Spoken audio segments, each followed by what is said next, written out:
Salut à tous et bienvenue pour cette nouvelle vidéo sur la chaîne, et aujourd'hui on se retrouve pour parler de technologie avec le SoC qui équipe les Huawei Mate 20 et Mate 20 Pro, le Kirin 980. Mais avant de parler de ce dernier, je vais vous présenter les caractéristiques techniques de ces deux smartphones. Le Mate 20 classique dispose d'un écran LCD de 6,53 pouces de 2244 par 1080 pixels.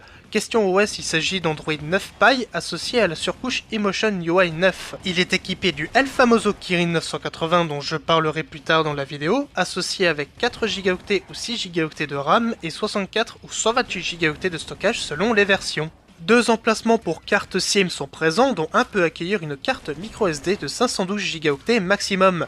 Côté réseau, le Wi-Fi est ABGNAC 5 GHz, la 4G est en catégorie 21 avec un débit de 1,4 gigabits par seconde et le Bluetooth est en version 5.0. Pour la photo, il dispose de 3 capteurs. Le principal est un 12 mégapixels en focale 1.8, le deuxième est un grand angle de 16 mégapixels en focale 2.2 et le dernier est un zoom x2 de 8 mégapixels en focale 2.4.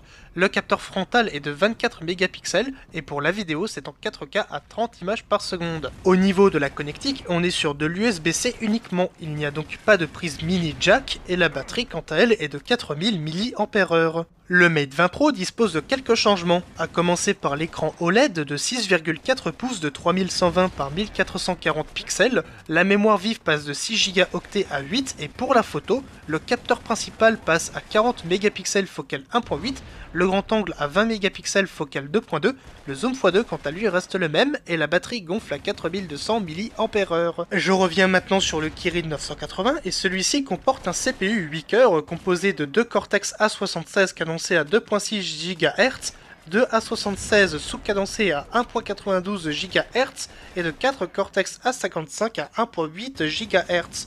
Le GPU est un Mali G76. Selon Antutu, il obtient un score de 313 000 points, ce qui est mieux que le Snapdragon 845 qui en a 290 000 au maximum, mais cela reste moins que l'Apple A12 et c'est plus de 360 000 points. Mais alors, pourquoi 2 A76 ont une fréquence plus basse ? D'autant plus que le score sur Antutu aurait été plus élevé autrement. Eh bien la réponse est simple, diminuer la consommation électrique. En effet, Huawei a communiqué sur ce point en affirmant que certaines tâches qui demandaient plus de performance que les A55 peuvent fournir étaient exécutées sur les gros cœurs à la place. Cependant, les demandes en puissance sont souvent bien moindres. La tâche aura été traitée, mais les gros cœurs auront utilisé beaucoup d'énergie sans que ce soit nécessaire. C'est pour pallier à ce problème que la marque a diminué la fréquence de 2 cœurs qui auront toujours la capacité pour gérer les dites tâches, mais consommeront moins d'électricité. En prenant en compte une bonne gestion énergétique, la firme ne cherche plus à avoir la plus grosse sur les benches et préfère développer l'intelligence artificielle, qui selon eux est l'avenir du secteur mobile.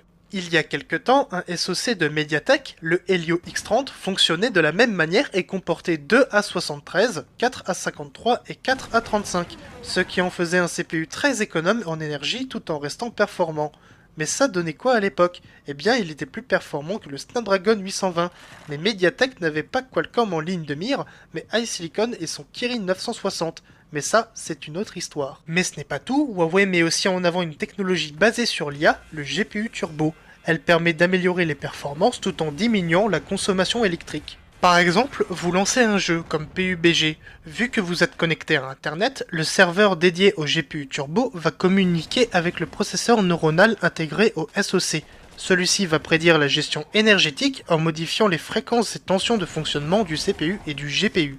L'objectif est d'utiliser le moins de puissance et d'énergie possible tout en ayant les 60 images par seconde. La vidéo se termine, j'espère qu'elle vous aura plu. Si c'est le cas, vous pouvez la partager et vous abonner si ce n'est pas déjà fait. Et on se retrouvera dans une prochaine vidéo.